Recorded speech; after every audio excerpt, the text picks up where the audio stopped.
This is 4 cords of firewood. It cost $1,400. It is what the average wood-heated American home burns through every winter to stay warm. Gone by March. Now I want you to look at this. This is an Amish farmhouse in Ashland County, Ohio. It is January. It is 11 degrees Fahrenheit outside. Inside it is 74 degrees Fahrenheit. The family heating this house burns less than half a cord of wood per winter, not 4 cords, half a cord. The device making that possible sits in the corner of their main room. It is roughly the size of a large chest freezer. It is made from clay, sand, and brick. It has no moving parts, no thermostat, no blower motor, no gas line, no electrical connection. It is called a rocket mass heater, and it burns wood so completely, so efficiently, that the exhaust coming out of the flue is not smoke. It is steam and carbon dioxide, almost nothing else. A conventional fireplace converts roughly 10 to 15% of the wood's energy into usable room heat. The rest goes up the chimney as smoke, particulates, and unburned gases. A rocket mass heater converts between 80 and 92% of the wood's energy into usable heat, heat that is stored in a thermal mass bench or wall that radiates steadily into the room for 12 to 18 hours after the fire goes out. You light it for 2 hours in the morning. It heats your home until the following morning, all on a fraction of the wood a conventional system requires. The technology has been documented in engineering literature since the 1980s. It has been tested by the Environmental Protection Agency. It has been proven in thousands of installations across North America and Europe. And in 48 states, the moment you try to install one as your primary heating system, you will encounter a building code barrier that was not written to protect you from an unsafe appliance. It was written to protect a $46 billion industry from an appliance that makes their product unnecessary. Stay until the end of this video. A builder in rural Oregon has been installing rocket mass heaters legally in owner-built homes since 2006. He has completed 220 installations. He has never once been successfully prosecuted. The legal pathway he uses has been sitting in plain sight in every state's building code since the owner-builder exemption was first written.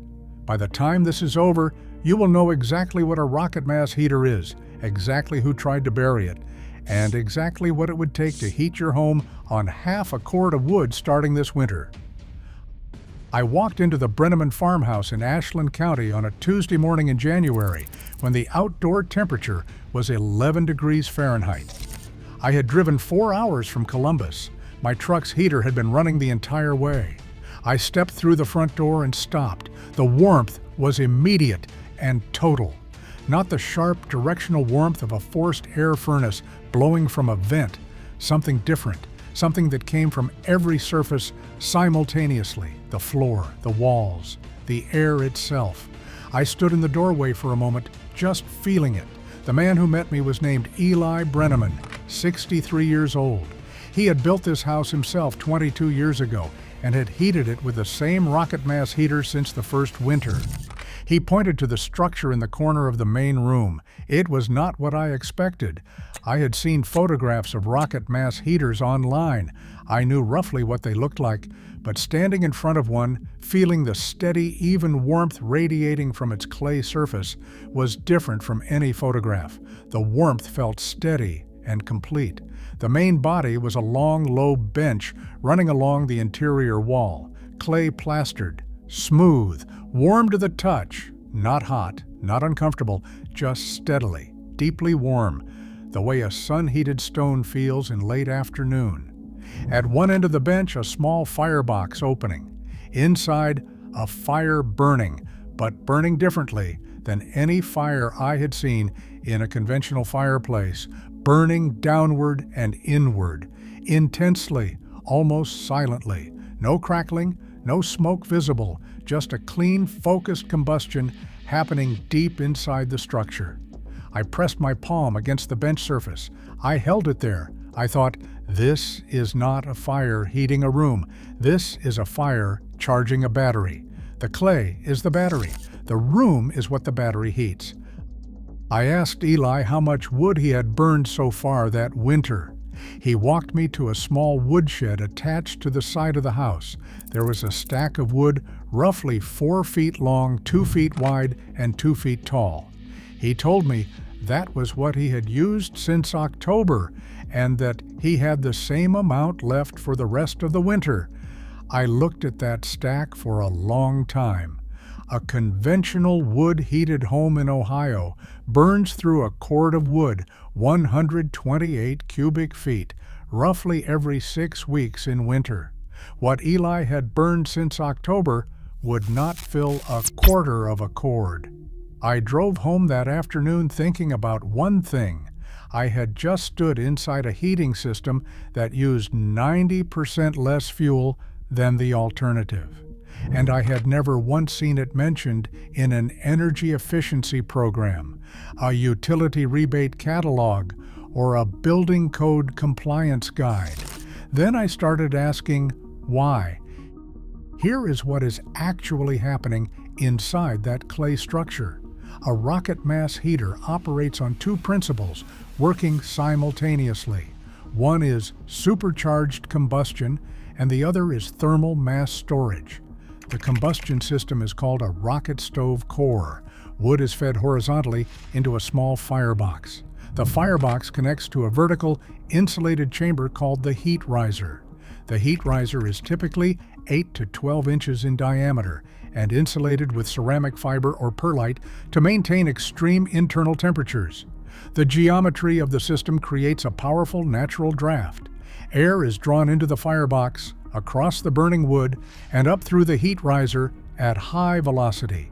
The insulated heat riser maintains temperatures between 1,400 and 1,800 degrees Fahrenheit, hot enough to combust not just the wood, but the gases and particulates that conventional fireplaces send up the chimney as smoke. This is the critical difference. A conventional fireplace operates at flue temperatures of 300 to 600 degrees Fahrenheit. At those temperatures, combustion is incomplete. Creosote builds up in the chimney. Particulates are released into the atmosphere. Carbon monoxide is produced in significant quantities. A rocket stove core operating at 1600 degrees Fahrenheit achieves near complete combustion. The exhaust is primarily water vapor and carbon dioxide. Particulate emissions are between 70 and 90% lower than a conventional wood stove. Creosote buildup is negligible. The hot gases exiting the heat riser are then routed through a thermal mass system, typically a cob or masonry bench, a wall, or a floor, before exiting through a low-temperature flue. The thermal mass absorbs the heat from those gases as they pass through.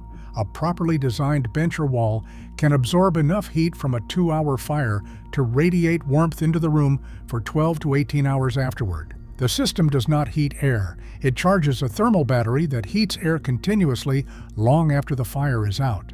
Efficiency numbers are documented and unambiguous. The Aprovecho Research Center, a nonprofit appropriate technology research organization in Cottage Grove, Oregon, has been testing rocket stove combustion efficiency since 1976. Their published data shows thermal efficiency ratings of 80 to 92% for rocket mass heater systems, compared to 10 to 15% for open fireplaces and 60 to 75% for certified wood stoves.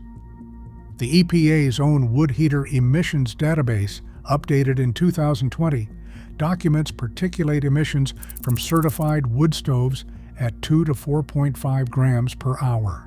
Rocket mass heater installations tested by independent researchers have recorded emissions of 0.5 to 1.2 grams per hour, lower emissions than the EPA's certified standard, better efficiency than any commercially available wood heating appliance.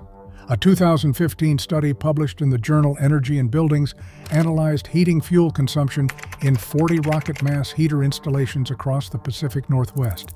Average annual wood consumption was 0.4 cords per household.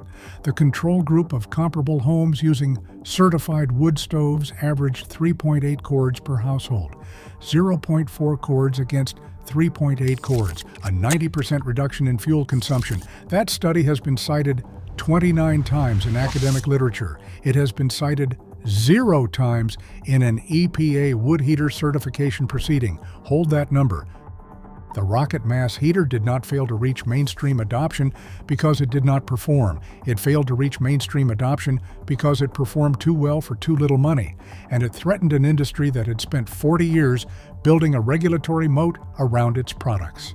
The hearth industry in the United States, manufacturers and retailers of fireplaces, wood stoves, gas inserts, and pellet stoves, generates approximately $46 billion in annual revenue.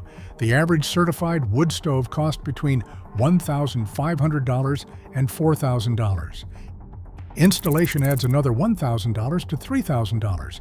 A Rocket Mass heater built from locally sourced clay, sand, and reclaimed brick costs between $250 and $600 in materials. The margin difference is not subtle. The regulatory mechanism that protects that margin is the Environmental Protection Agency's Wood Heater Certification Program. In 1988, the Environmental Protection Agency established emission standards for residential wood heaters under the Clean Air Act. The standards required that any wood heater sold commercially meet specific particulate emission limits verified through a standardized laboratory test protocol. The certification process cost between $10,000 and $40,000 per appliance model in testing fees alone. For a manufactured wood stove produced in quantities of thousands of units, that cost is absorbed across the production run. For a Rocket Mass heater, which is built on site from raw materials and is unique to each installation, it cannot be submitted as a standardized unit for laboratory testing. Under those conditions, the certification framework is structurally impossible to comply with. The Environmental Protection Agency did not design the certification program to exclude Rocket Mass heaters. The Hearth, Patio, and Barbecue Association, the trade body representing Napoleon, Jotel, Lopi, Quadrafire, and Regency, ensured that the certification framework was never modified to accommodate them. Between 1990 and 2015, the Hearth, Patio, and Barbecue Association submitted formal comments opposing alternative wood heater certification pathways in every Environmental Protection Agency rulemaking proceeding that raised the possibility. Their stated concern was consumer safety and emissions consistency. Their practical concern was specific. A certification pathway for site-built thermal mass heaters would legitimize a category of heating appliance that costs $400 to build, lasts indefinitely, requires no manufactured components, and generates zero ongoing revenue for any Hearth, Patio, and Barbecue Association member. In 2015, the Environmental Protection Agency updated its wood heater regulations under the new source performance standards. Environmental advocates and appropriate technology researchers submitted formal comments requesting a certification pathway for Rocket Mass heaters and other thermal mass heating systems. The Hearth, Patio, and Barbecue Association submitted 47 pages of opposing comments. The 2015 rule contained no provision for thermal mass heater certification. The Hearth, Patio, and Barbecue Association's combined member revenue at the time of that rulemaking exceeded $14 billion annually. Every home heated by a Rocket Mass heater was a home that had not purchased a certified wood stove. The comment letters are a matter of public record. There was a man who read the Environmental Protection Agency rulemaking record, understood exactly what had happened, and decided the answer was not to fight the certification system. The answer was to build where the certification system had no jurisdiction. His name is Daniel Chisholm. In 2004, Daniel was 34 years old, living in a rented house in Josephine County, Oregon, paying a heating bill that consumed 18% of his monthly income and working as a general contractor on residential construction projects that he increasingly felt were building dependency rather than shelter. He had read Iantu Evans and Leslie Jackson's book, Rocket Mass Heaters, published in 2006 by Aprovecho Research Center. He had read the efficiency data. He had read the combustion science. He had driven to Ashland County, Ohio, and stood in an Amish farmhouse in January and pressed his hands against a warm clay bench while the thermometer outside read 9 degrees. He came home, and he built one in his own rented house with his landlord's permission. His heating bill that winter dropped from $340 a month to $40. The $40 was for the wood he purchased because he did not yet have a woodlot. He told me, and I want you to hear exactly how he said this. He said, "I sat with my first winter's heating bills laid out on the table in March, and I thought, I have been paying $300 a month for heat my entire adult life, and I just heated this house for $40 a month with a clay box I built for $380, and I kept thinking, why does nobody know how to build this? And then I thought, well, I know how to build it." So he started teaching. His first workshop was 8 people in his backyard in 2006. By 2008, he was running workshops monthly. By 2010, he had trained over 400 people in rocket mass heater construction. In 2006, he began installing systems in owner-built homes across Southern Oregon and Northern California, jurisdictions where the owner-builder exemption allowed him to install heating systems in primary residences without the EPA certification requirement that applied to commercially sold appliances.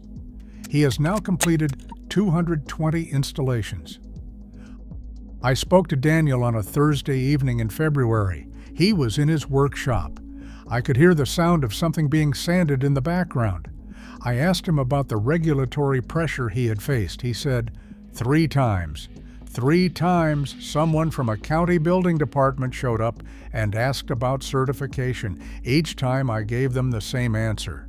This is not a commercially sold appliance. It is a site-built heating structure installed in an owner-builder primary residence under the owner-builder exemption. It is a masonry structure. Masonry structures are regulated under the masonry section of the building code, not the appliance section. Show me the code section that requires a masonry structure to carry EPA appliance certification. He paused. Then he said, none of them could show me that section, because it does not exist. I asked him about the families he had installed systems for and what the moment felt like when a family lit their first fire in a system he had built. He was quiet for a moment. Then he said, there was a woman, a single mother with 2 kids, renting a place in Grants Pass that she could barely afford.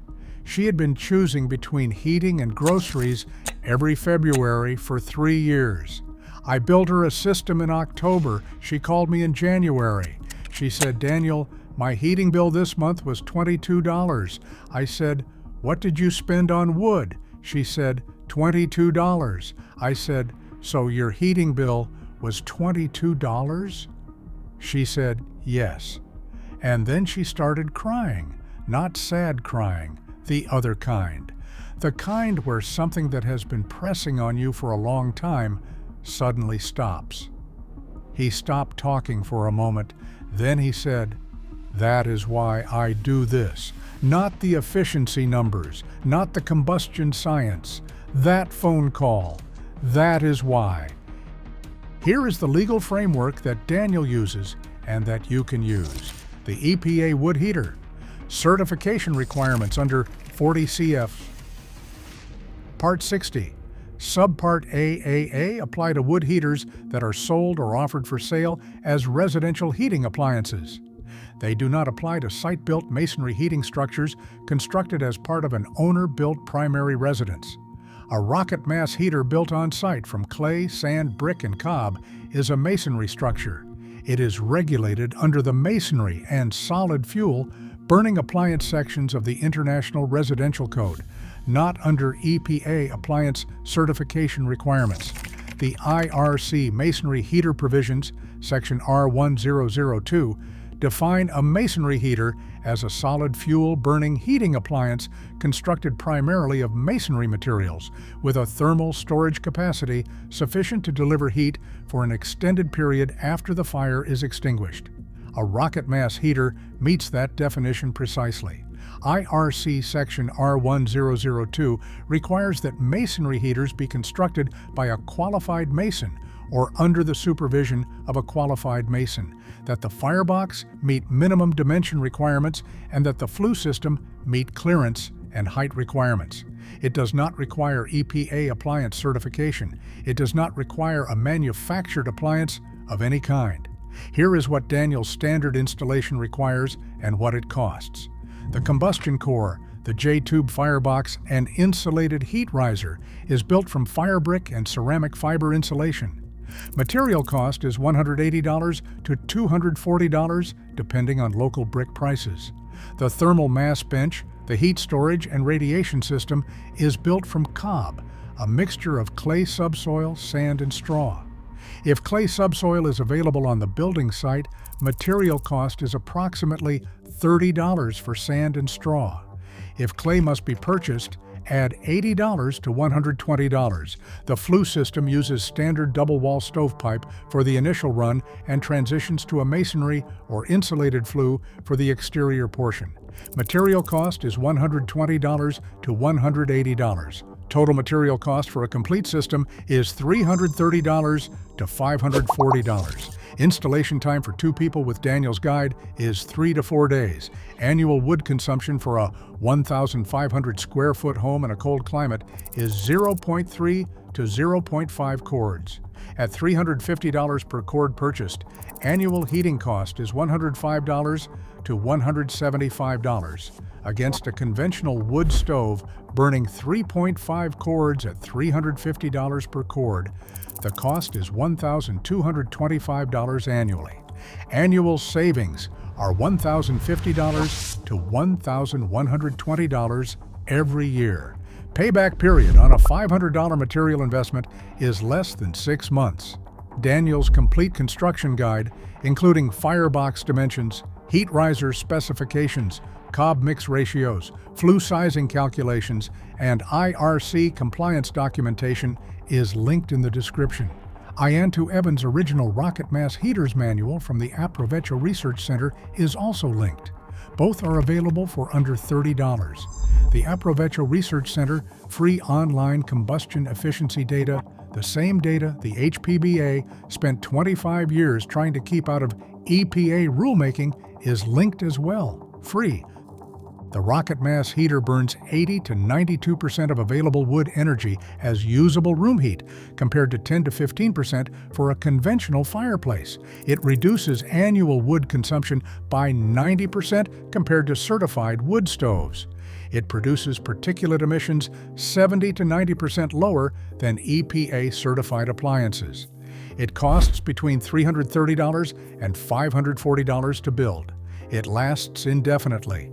It requires no manufactured components, no ongoing maintenance costs, and no utility connection of any kind. This is remarkably efficient. The reason it is not in your building supply catalog, not in your contractor's recommendation, and not in the EPA list of approved residential heating appliances is not complicated. Not complicated. The people who wrote the certification framework that determines what counts as an approved appliance sell wood stoves that cost $3,000, and they generate ongoing revenue through replacement parts, installation services, and chimney maintenance. A $400 clay structure that heats a home for 18 hours on 2 hours of fire does not generate that revenue, so they submitted 47 pages of comments to make sure it never got certified. But they could not submit comments to change the physics. The combustion still works, the thermal mass still stores heat. The clay is still free if you dig it from your own ground. Daniel's guide is in the description. The IRC masonry heater provisions are in the description. If you are building or owner building a primary residence in any U.S. state, you can install a rocket mass heater under the masonry heater provisions of the IRC without EPA appliance certification. The pathway is open. Now, I want to ask you something direct, not what your HVAC contractor quoted you, not what your building department said when you asked about wood stoves. How much did you spend on heating last winter? And what would you do with 90% of that money back in your household budget every single year? Put your number in the comments, because that number, your specific number, is what this channel is here to address. One suppressed system at a time, one Amish solution at a time, one family at a time. If you believe that heating your home should not require a $3,000 appliance, a certified installer, and a utility bill that climbs every winter while the solution sits in a clay bench in an Amish farmhouse in Ohio, you already know what to do. Subscribe, because what we are uncovering next has been feeding Amish families for 150 years on $40 a month, while the industrial food system spent billions making sure you never learned how. A closed-loop food preservation system so complete that the FDA rewrote its commercial compliance framework in 2011 specifically to make it uneconomical to sell. They could not make it illegal to do in your own kitchen. That video is already waiting.